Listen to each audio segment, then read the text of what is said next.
Hello, everyone.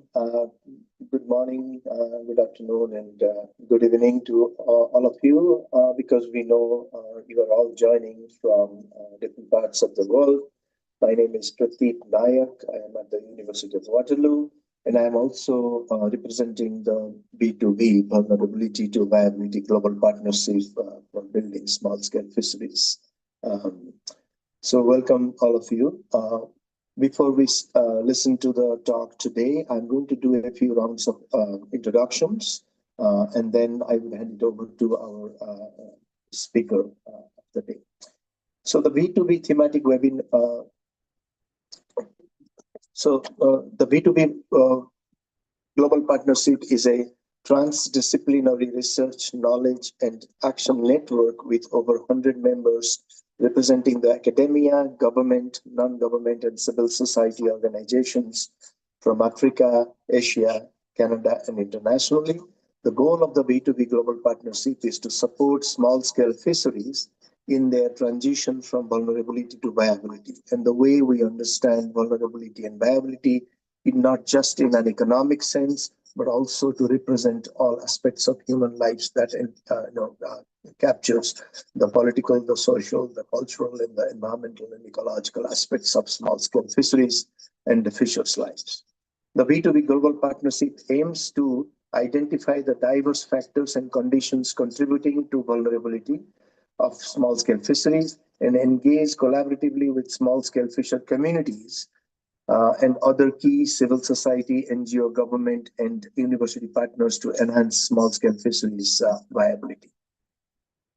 In doing so, the B2B Global Partnership brings people and institutions and organizations together across physical, cultural, disciplinary boundaries through a shared interest in addressing vulnerability and viability issues within small-scale fisheries systems. The B2B thematic webinar series is a flagship initiative of the B2B Global Partnership. It has continued over 5 years now as a collaborative platform to ensure and enable discussions on key topics, themes, and issues pertaining to vulnerability, viability, and transitions between the two within the context of the small-scale fisheries. B2B thematic webinar series takes place on the last Friday of every month, and it will continue to be so during the entire year of 2026 and beyond. The series is available internationally through live stream on YouTube. Details regarding the series of webinars, including speakers, topics, link, and titles, is available on our webpage, which is www.b2bglobalpartnership.org. The thematic webinar series 2026 is dedicated to our B2B transitions case studies from countries in Asia and Africa, where we mostly work. This dedicated series is created to offer a collective platform for us to share the case study experiences and outcomes.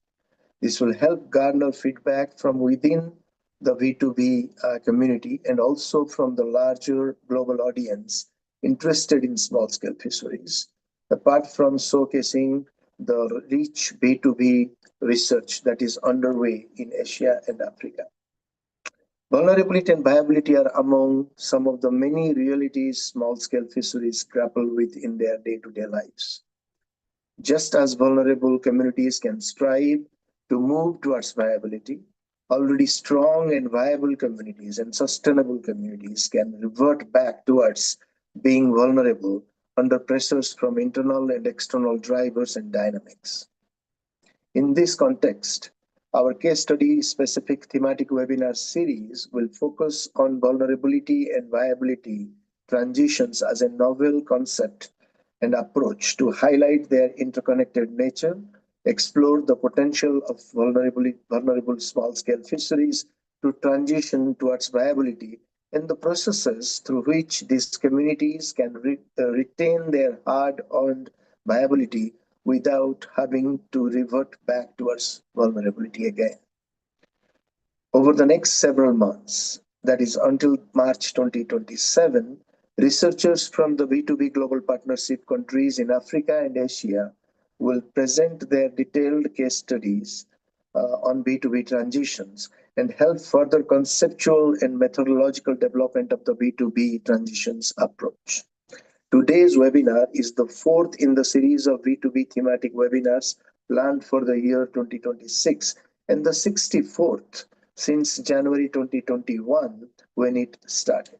And it is my privilege to introduce Dr. Ghazi Nurul Islam as our distinguished speaker for the 2026 April talk. Dr. Ghazi Nurul Islam is a professor in Tun Razak Graduate School at the University of Tun Razak in Malaysia. He holds a PhD in natural resources economics, that is fisheries, from University Putra, Malaysia, and specializes in environmental and natural resource economics. His research focuses on livelihoods of rural communities, environmental impact on poverty, social equity, social capital, inland and marine fisheries, community-based fisheries management, fisheries policy analysis, and marine protected areas. Dr. Islam is currently engaged in collaborative research projects on small-scale fisheries in Malaysia, Indonesia, and Bangladesh, but also in the region more largely. In the past, Dr. Islam worked as a social scientist with the World Fish Center on integrated rural development for Asia and the Pacific, where he actively participated in rural development programs, natural resources management, and environmental projects. He is involved in the global small-scale fisheries networks, for example, the Too Big to Ignore network. He is the co-investigator of the Vulnerability to Viability Global Partnership and currently the country coordinator, B2B country coordinator for Malaysia. It is my honor to invite Dr. Ghazi Nurul Islam to deliver today's talk for the B2B thematic webinar series April 2026. And the talk title for Dr. Islam is going to be Exploring Small-Scale Fisheries Livelihood Strategies and its association to vulnerability, case study of East Coast Marine Parks, Malaysia. Thank you very much, Dr. Islam, for making the time today to talk to us. And the floor is yours now. Thank you. Thank you very much, Professor Pratim Nayak, for your very kind introduction and inviting me for the talk in the global small scale fisheries webinar series. Well, let me share my slide.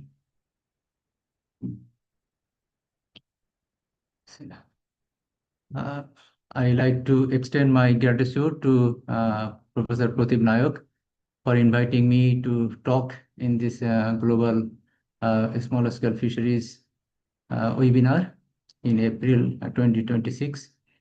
First of all, I also like to acknowledge that we have been working with this B2B projects for the last 5 years, and we have done some work collaboratively with local partners and international international partners.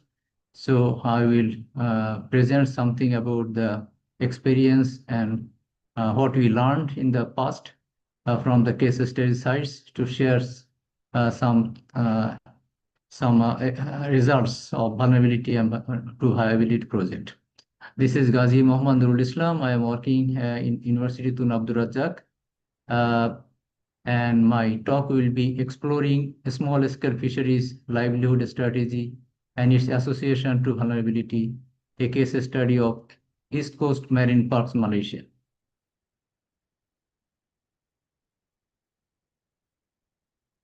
The outline of this talk today is about the issues in small scale fisheries in Malaysia.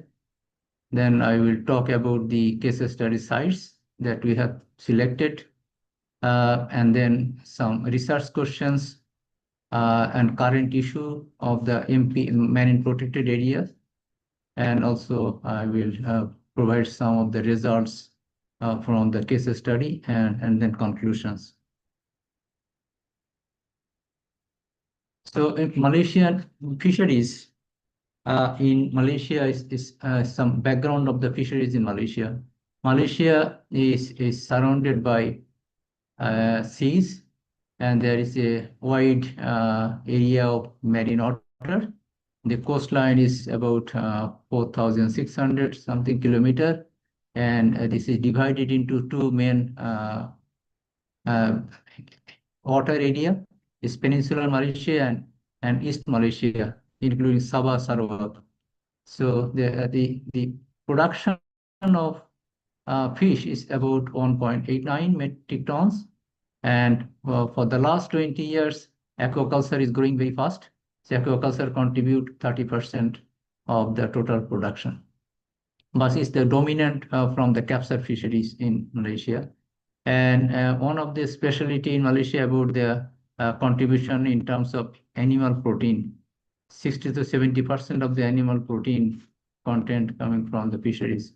And per capita consumption is 47 kilogram per annum. So it is one of the highest consumption in Malaysia. The fisheries is having a serious issue about overexploitation since 1980s, and several studies clearly indicated that it is excess capacity of fishing from all types of different gear. And small scale fisheries using multiple type of gears, and also there is a trawl fisheries, commercial fisheries also exist in the Malaysian fisheries. So small scale fisheries is the characteristics of small scale fisheries is they use multiple gears and hundreds of different species they used to catch from the waters. And there are 42 marine islands since 1980s, when there was a issue about the overexploitation and overfishing. So there are some islands have been gazetted by the government to protect the resources from overfishing. So the coral reef islands are the reserved water area from shore to 2 nautical miles, and the area of 42 islands is about 14,000 square kilometer.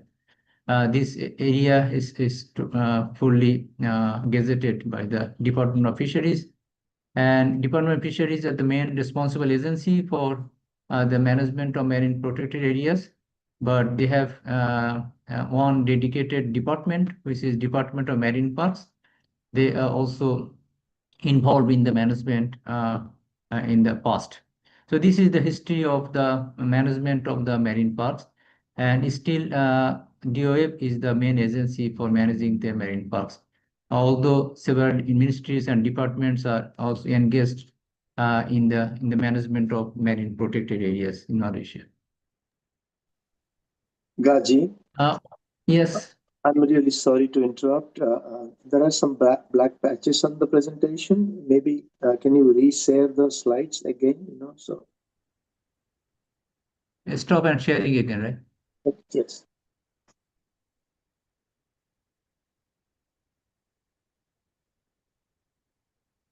Is it clear? No, we see the black patches again. So can you share it? Can you make it full screen or something?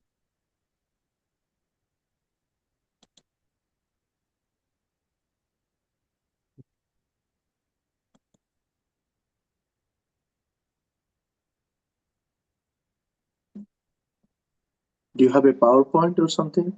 Not a PDF? Yes, I have PowerPoint. I can show the PowerPoint also. Yeah, show the It's a good PowerPoint. I idea. think it's the problem with the PDF. Yeah. Sorry for the interruption. Thank you. Okay, no problem.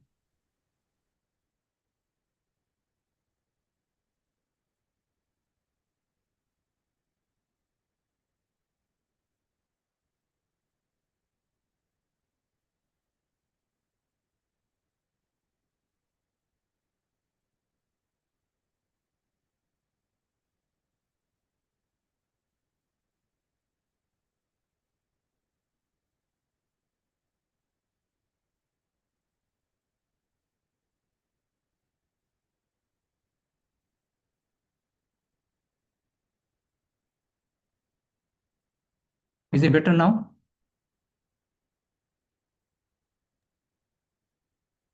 we don't see anything. Yeah. No, that okay. That's fine. Yeah. Okay.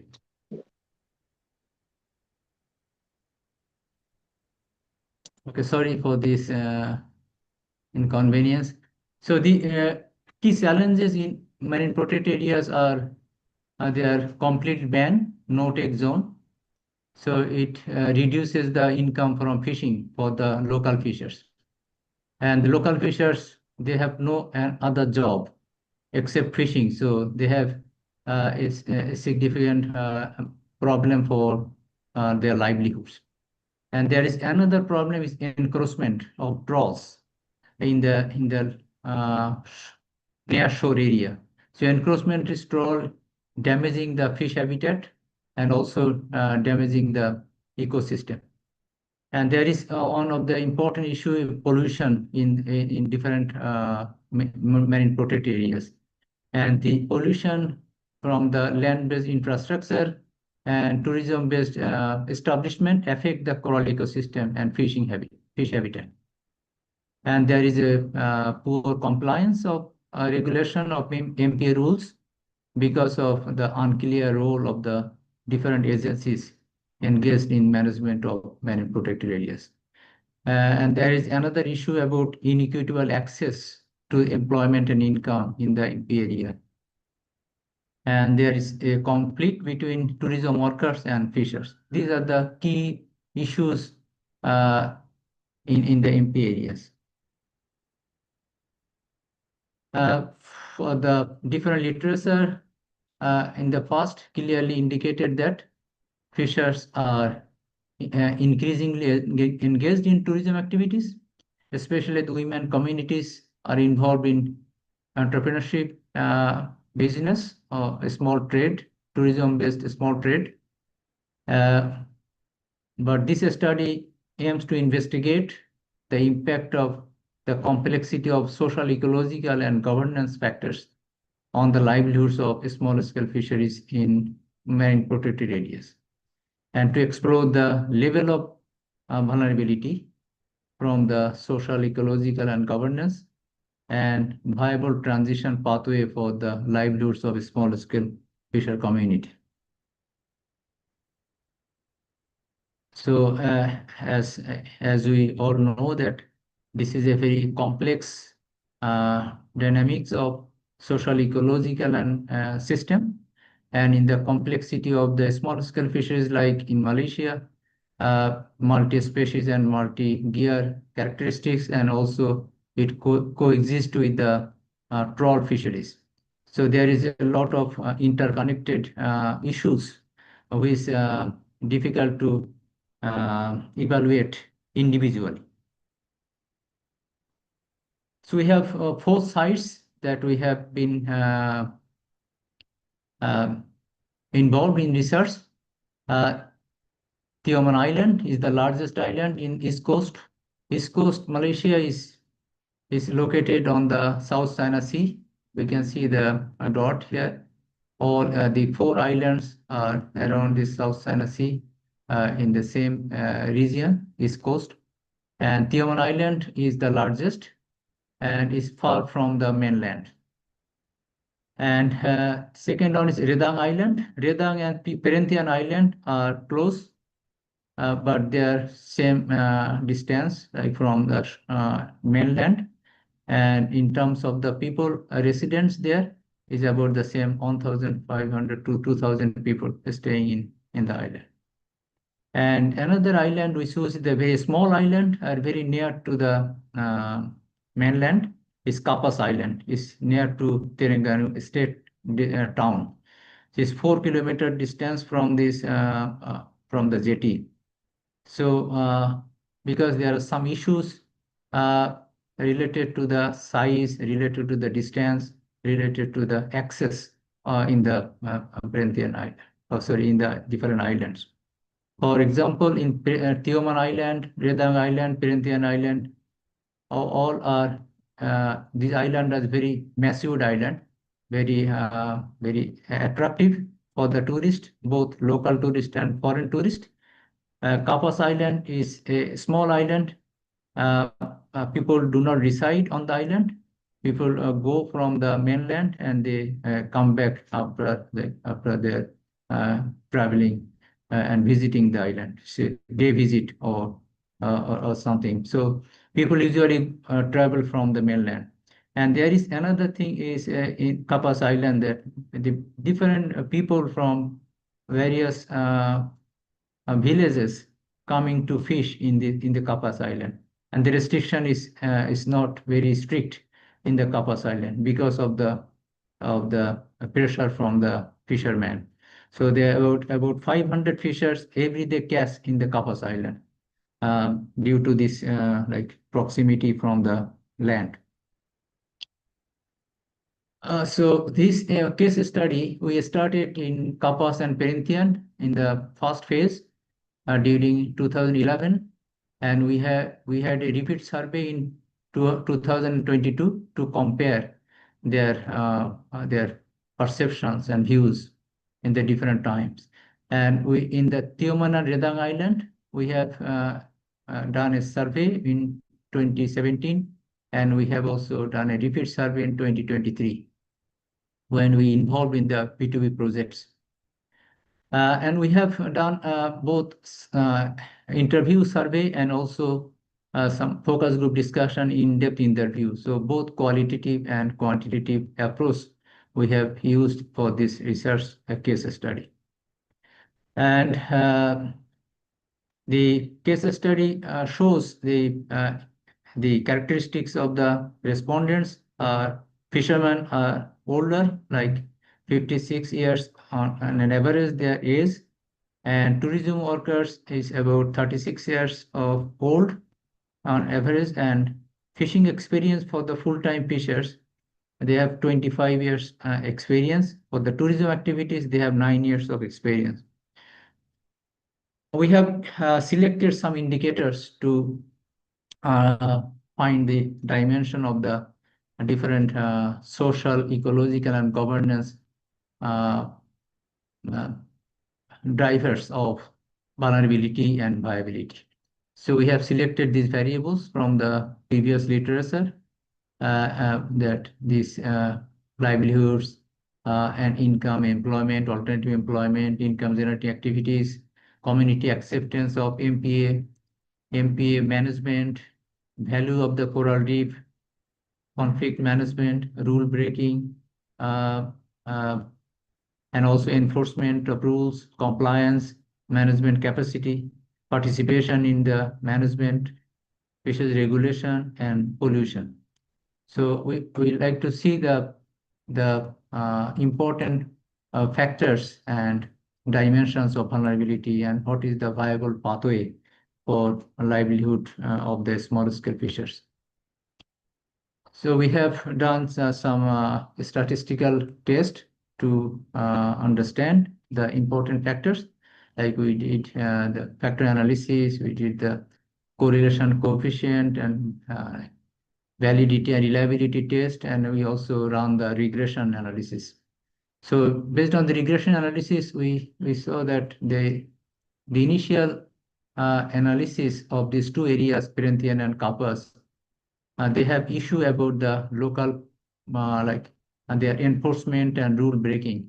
Since the people say that if they are very strict enforcement, very strict regulations, they will affected by their livelihood in the local community. So the local participation, they say they can contribute if they are invited or they are asking for the participation. Fisheries regulation also they think is a positive way to improve the protection and conservation of the fisheries and also livelihood of the fisheries.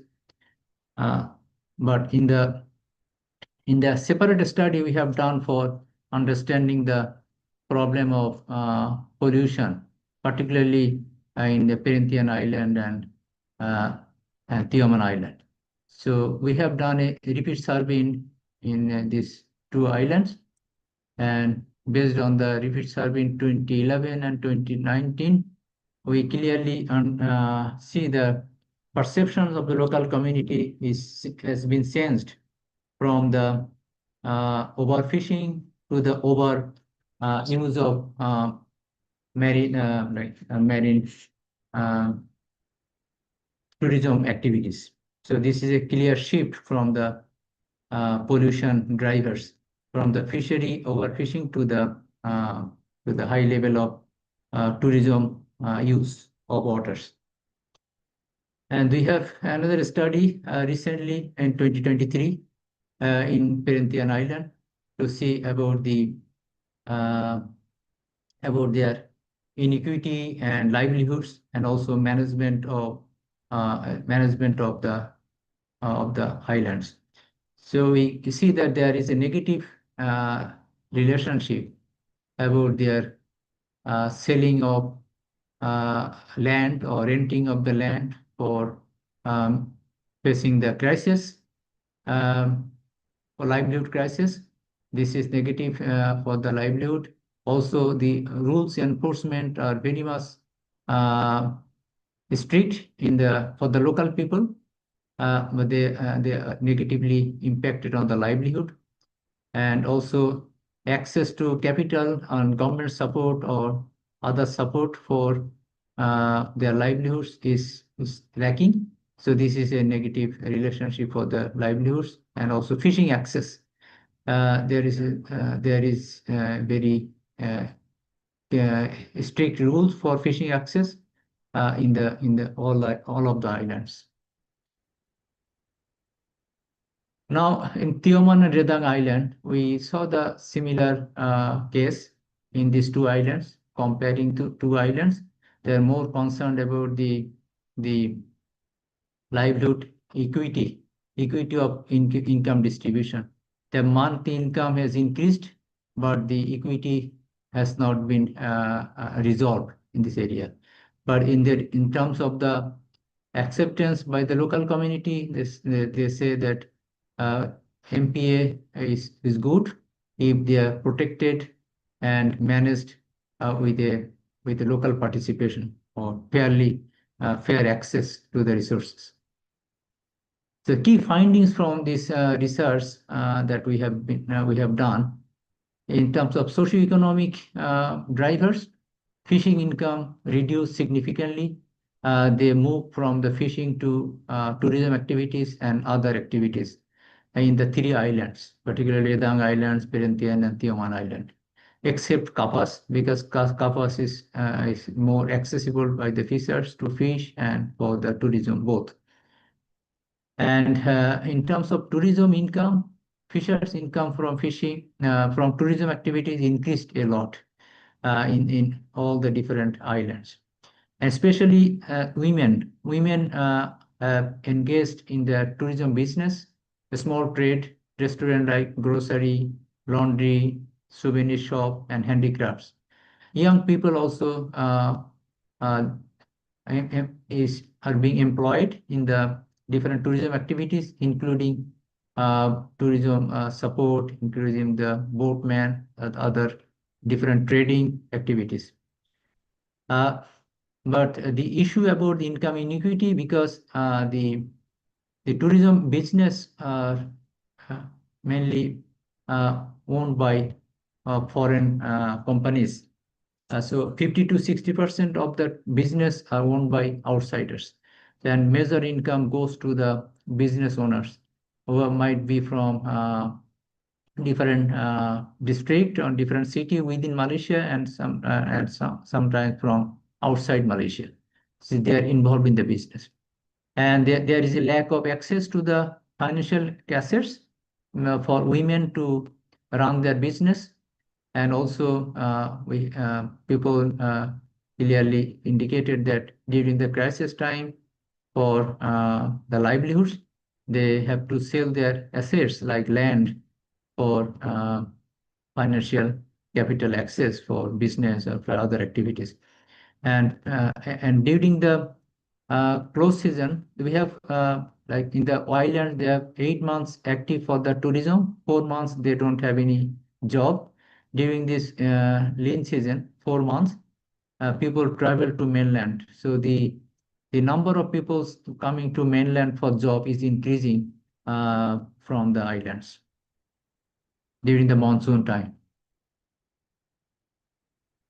In the ecological facts, it's about the pollution. Pollution is still a big problem in all the islands due to overfishing, due to tourism. Overfishing in Kapas Island, but excess tourism activities in other islands. So pollution has identified a negative impact on the ecosystem, damaging fish habitat and damaging the fisheries resources. And main factor for pollution is sewage discharge from the infrastructure, from the chalet, from the hotels. And there is a trend of high UU fishing becoming more and more visible for illegal and unregulated fishing surrounding the MP areas. And climate change issue is also happening now, including coral bleaching problems, and also the monsoon is now lengthy, so it's prolonged monsoon's time. So there's halt of every activities in the islands and limited alternative income for fishermen or fisheries. Tourism activities damages the coral habitat due to also environmental knowledge. And people say that the local tourists are more environmentally damaging the agents compared to the foreign tourists. And foreign tourists also they view that there is unclear information about the rules and regulations of using the like tourism services. So there is also a problem of unclear information and lack of environmental knowledge among the community.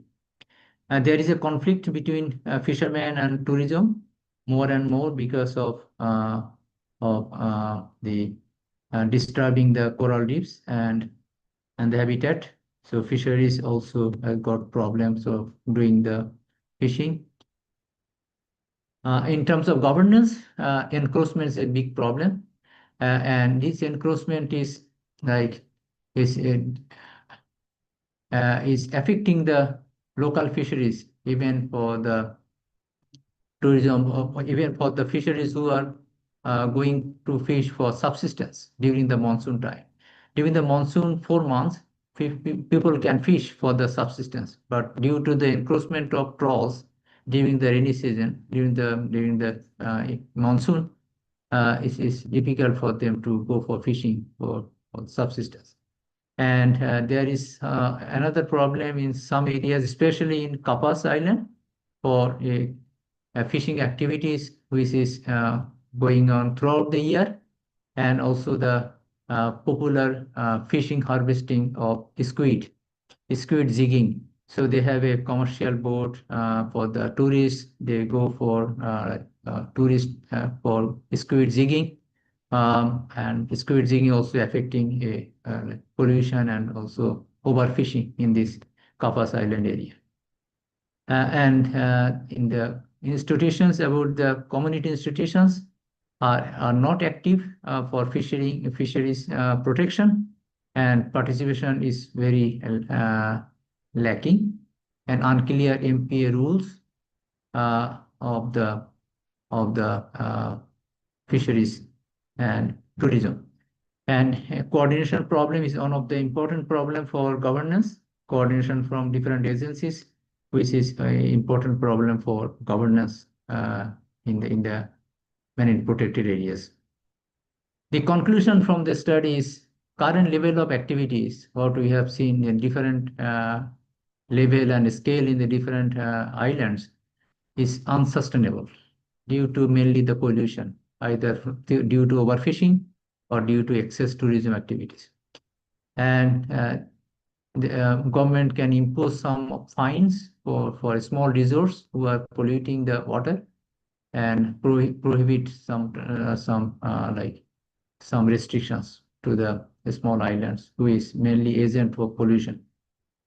The information system should be improved for visitors, and also can increase the some promotion activities and education awareness activities in the community to ensure the sustainable income of the fishers. There is a need to reduce the damaging effect for the coral health. Overlapping jurisdiction is important issue. So government need to clearly clarify the jurisdiction of the rules. DOF, of course, but with the DOF, or the other residents also should be coordinated in a way that they can enforce their rules efficiently. Inequitable access is a big problem for fisheries income and employment.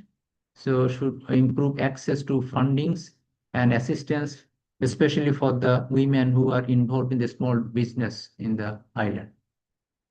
So now this is the last slide about the viable pathway and way forward from the lessons that we learned. For example, the income and employment. Income and employment is rising. So women especially expressed their satisfaction that they contribute to the household's income compared to the past, and they enhance their livelihood in the community.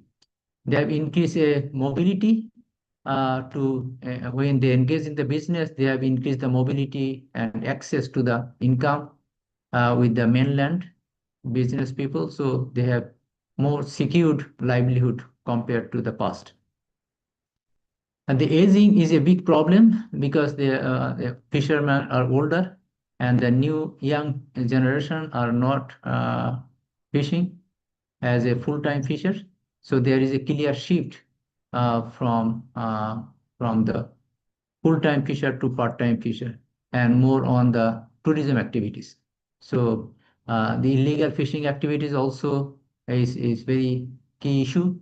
The encroachment from the illegal fishing from other areas, and the people need this a separate zone for MPA for allowing them for subsistence fishing activities during the monsoon or during other seasons where it is possible with a sustainable and like use of gear. And participation of local people is key for the management of the MPAs. And the good thing is that several NGOs are working with the community. They provide more on training and educational program to increase the awareness, and that could enhance the resource protection with the young people who are involving in the tourism activities. And lastly, a participatory community-based approach could improve the marine resource protection with the complexity of the resource use system. And the community-based approach or co-management approach could be a good approach that can enhance the sustainable livelihoods of small-scale fisheries in Malaysia. This is all. I like to acknowledge the support from our partners in Malaysia. We have several partners in Malaysia working together, and they have supported our B2B projects in the past 5 years, including the Department of Fisheries, WWF, and some NGOs and universities. And thank you for the attention, and thank you for giving me the time for the talk. Thank you very much. Thank you very much, Raji. That was really a very systematic, study of this whole interconnected islands. So, if you can take unshare the slides, and then we'll get to the questions and discussions. Can you hear me, Raji? Yeah. Can I stop sharing? Yeah, stop sharing, please. Okay, so this is really great. I mean, in terms of the detailed case study, and there are two parts. It looks like So one is each of these 4 sites have been studied in detail, but there is also a comparative aspect of it. In terms of what is happening on those 4 islands, because these are all connected in many ways. So if we can start by just digging a little bit deeper into 1 or 2 aspects. One is that you mentioned that there is an increase in income in general. Of course, of that 60% goes to outsiders. But at the same time, for local people, even there is an increase in general in income. But with increase in income, there is also an increase in equity issues. Yeah. Can you explain that a little bit further in terms, what is the nature of the inequity in there? Of course, one is the distributional aspect, but other than that, how does inequity, relate to increase in income in other aspects? Yeah.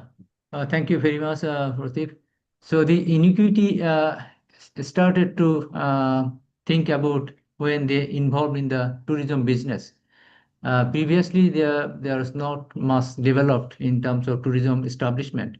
When they stepped up, when the people attracted from outside, attracted to do some kind of infrastructure for tourism promotion, they invested on the islands.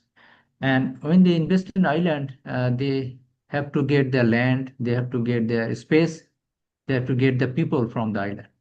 And an island is very small area of the island because virtually they have not enough space to share with the tourism activities. So local people, they need to do some kind of engagement in the business, and they need some financial flow. So they usually sell or renting their sharing their household piece of land. So this is they are doing, and the business people, yeah, they grab this opportunity, but the return in terms of their employment and income, they don't see a very fair distribution in their income, because they have like handed over their land, and they have they have already worked with them, but in terms of their involvement as an employee, or in terms of the sharing of the income, it's not fair there at their expectation. This is the growing concern about the income and employment. And at the same time, when they see the very positive things about the employment of the women, because they are engaged in the different activities, small trade, restaurants and tea shops. So these are the rising trend. They see the good thing that they are earning, but they don't have access to the investment capital. And they again need to sell their assets or borrowing the assets, and with a high interest rate. So this is another problem of the equity and access in the capital. Yeah. Yeah, it's more. It looks like it's more short term in terms of day-to-day income has increased, but there Yeah, is no long-term effect of that increased income yeah, on yeah, yeah. the Mm, lifestyle and mm, the status of life on those yeah, islands. And also the shifts from fishing to tourism. Is it?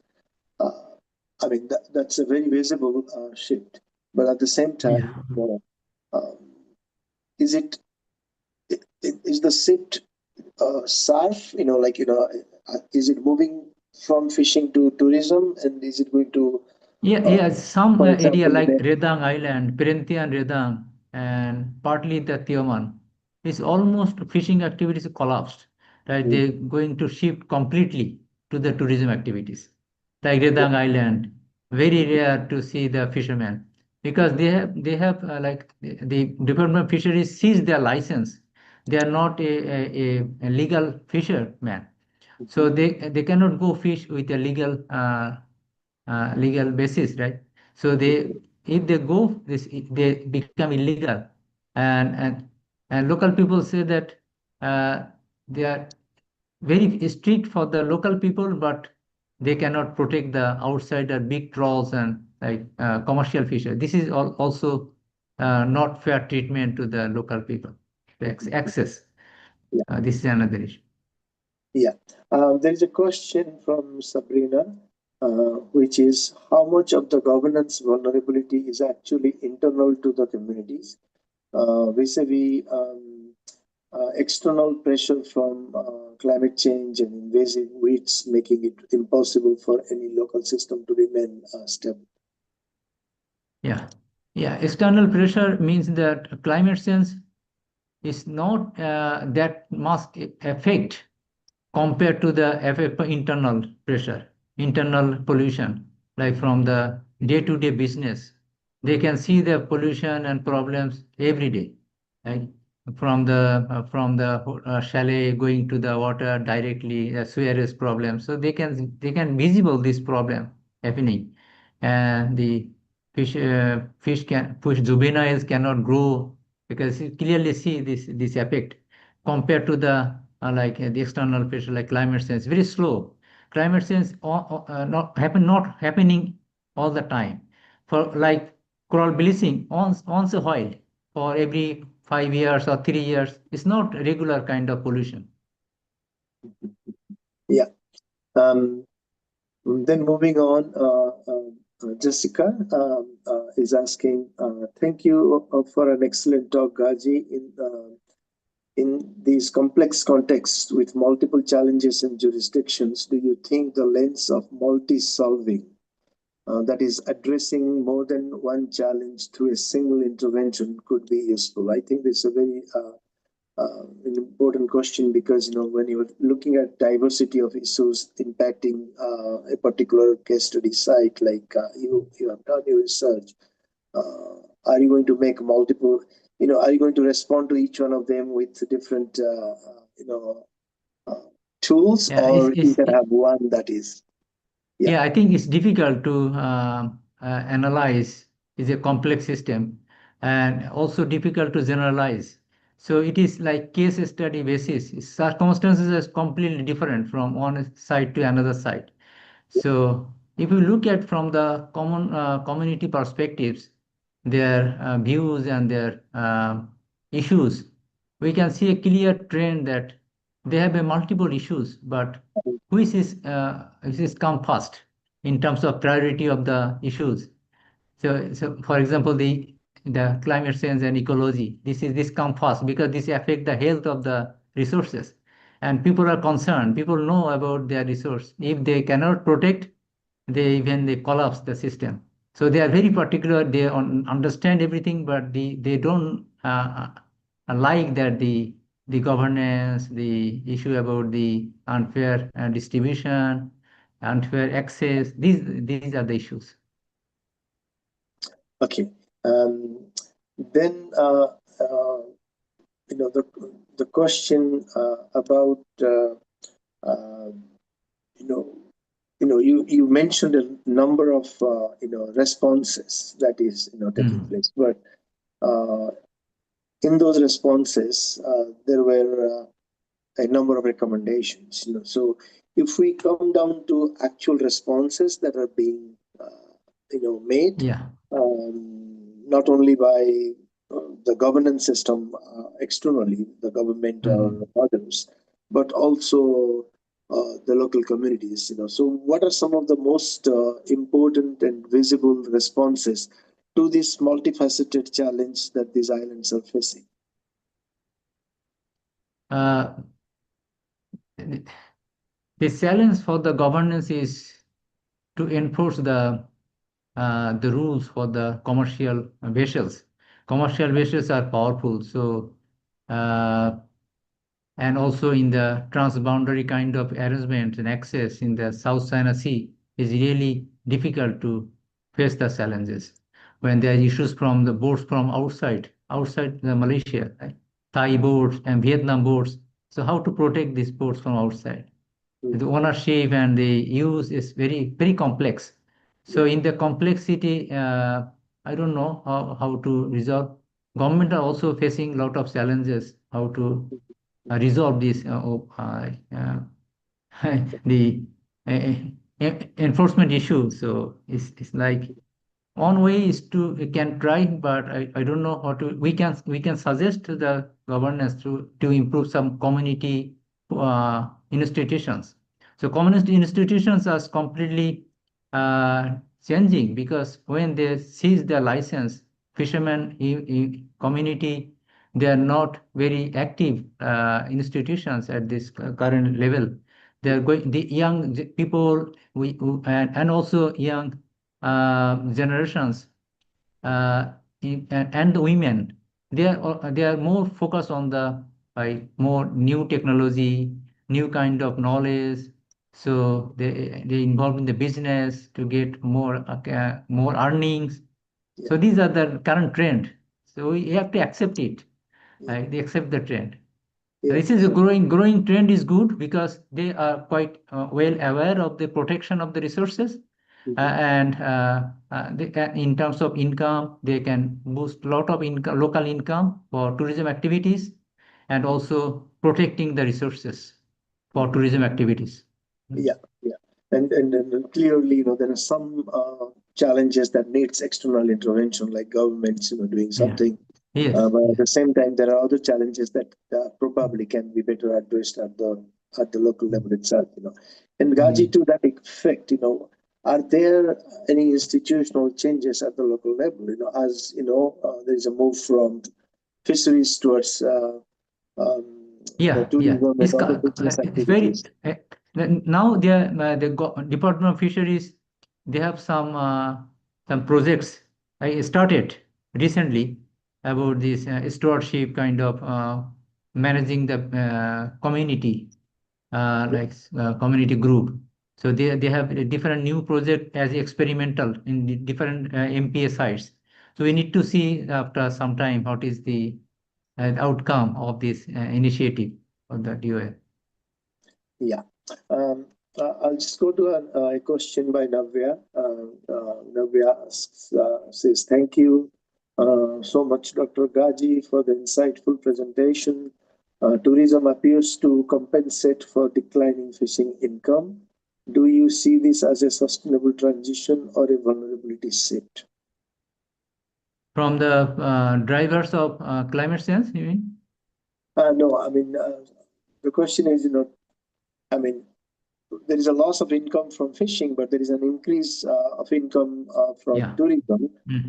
So, how do you see this? Do you see this as a I got I got the question. another Yes, trap, I got the question. trap, I got the question. Whether this traded off by this like loss from fishing income, they can trade off from the no, it definitely not, because fishing is the like a end resort. When they have no income, they have fishing, something like this. So fishing is the last resort for the fisherman, and they have this, like with the community setup, that fishing is the main income. They cannot see any other things other than fishing, especially for the MPA. They're living on the island. They don't have any job except fishing. So if they find some opportunity as an alternative income, it's not fully covered by the alternative. They must have some access to the fishing, especially for their food. They don't buy the fish from the market, and fish prices is very high. So for example, they need to get some access for the food and subsistence level of the like their demand. So this is also, again, they need some space for fishing. And that's an important finding, because there is ripple effect. It's not about income, from fishing.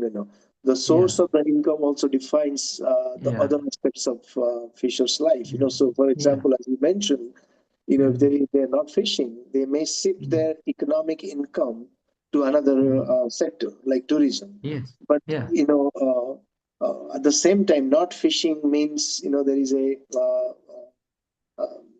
impact on the food. It's full livelihood. I think Depletion of the because people. it's a traditional, and it's a very culturally, traditionally, they are very much involved in the system. So you cannot like halt the system suddenly. Yeah, exactly. And those are really key things that maybe sometimes they get missed, in some of our analysis, because we're looking at the big trends like income. Okay, so one might conclude that there is an income shift from fisheries to tourism. So if there is income, things are probably going well. But at the same time, higher income doesn't mean better nutrition and food security. Good livelihood. At the No. same time, so, and that's why in my introduction I was saying, the vulnerability and viability are not just Mm. economic in their Yes, nature, not but economic. there is, Yes, true. so, and this is really clearly coming out of what you Yes. just expressed. So thank you very much for that. So maybe one or two areas to talk about before we bring this thematic webinar for today to an end. Um, so the other question that I would ask is, so you organized your results from the case studies in different domains. So the economic, the social, governance, and the environmental Yeah. and ecological. So what are the main interactions between those domains? Or things are just happening within those domains, or there is also overlaps and interactions I think it's across. overlaps and interact with each Yeah, other. yeah. So can Cannot you? see a clear trend from the complexity. Okay, so they Mm. influence each other at the same time. So Mm. there is an intra-domain process, and there is an Yeah. inter, between Mm. those kind of things. Are there any Mm. examples to talk about, with regard to that? Sorry. Are there any Okay. examples, Gaji, Yes, of because how they when interacted? you see the Kapas Island, in the MPA rules, and they have 2 nautical miles from the shore, but it is Kapas Island. They exempt the rules. They have rules for 1 nautical miles, but virtually there is no rule, open access. So this is kind of a different arrangement for the different sites. Yeah. So Okay. this is a clear, the people can see the how the governance is fair for Mm-hmm. some space, but not very effective in the other space. So Yeah. there is a way to make people more unruly, so illegal fishing, like this. Yeah. Yeah. And it is defined by the very location of the island and Yeah, remoteness and other things. Okay, so I'll ask just one more question, and then we'll move towards ending it. Um, what does transition look like? So you talked, you did mention yeah. about a few, ways in which transition is taking place. Um, but what does it look like, you know, in terms of vulnerability to viability, or are there aspects of viability that are moving towards vulnerability? So can you map that out a little bit in detail uh, So yeah. in terms of the So transitions? from the case study from the 4 sites, we don't see very clear that viability to vulnerability. We can see that vulnerability to viability. So Okay, uh, this situation in the past similar or worse. So it's not that they are viable in the past, now they are more vulnerable. Not like this. But in terms of viability, it is a clear trend that possibly they might be viable, mm-hmm. but there are certain conditions. If they have access, where like distribution of this resource use, then they Okay. might be more viable in the in Mm-hmm. the in the medium or long term. Mm-hmm. But yeah, and these transitions are well understood, or how people Yeah, understand it. transition is well understood. Yes, in the MP areas, transition well understood because they are focusing more on more tourism Okay, attraction. okay. So this is a very clear trend, and also the use of technology. For Mm-hmm. example, the information technology. Now this is another thing is growing very fast, Okay. Uh, and pick up this technology also very fast. okay. And are people worried about these transitions? Uh, no, not worried because they don't have any serious concern about the income or their overall livelihood. Their priority is to get their livelihood need, uh, Mhm. not comparing which one is good compared to that. Not even the comparison level they achieve. So they still try to figure out how we can ensure our access. Yeah. I mean, it's a constant struggle, as it looks like. Okay. So thank you very much, Raji, for the presentation and the discussion. Of course, there are going to be much more, discussion on these case studies across the countries of V2B as well. And thank you to the audience also for asking some of those interesting questions and adding to the discussion. Before I end, and I would like to invite everyone to the May edition of the 2026 thematic webinar, which is going to be a case study from Bangladesh, which will be delivered by Dr. Samia Ahmad Salim and Dr. Tahura Pavin from the University of Liberal Arts in Bangladesh. And the title of their talk is going to be Inclusive Incentives for Coastal Stewardship, Advancing Blue Justice for Small-Scale Fisheries in Bangladesh. So you please join us in May. It is going to be on the last Friday of May. Once again, Gaji, thank you very much for making the time, and we'll continue this discussion as we go. Thank you very much, Pratik, and the audience. Thank you very much. See you. Bye-bye.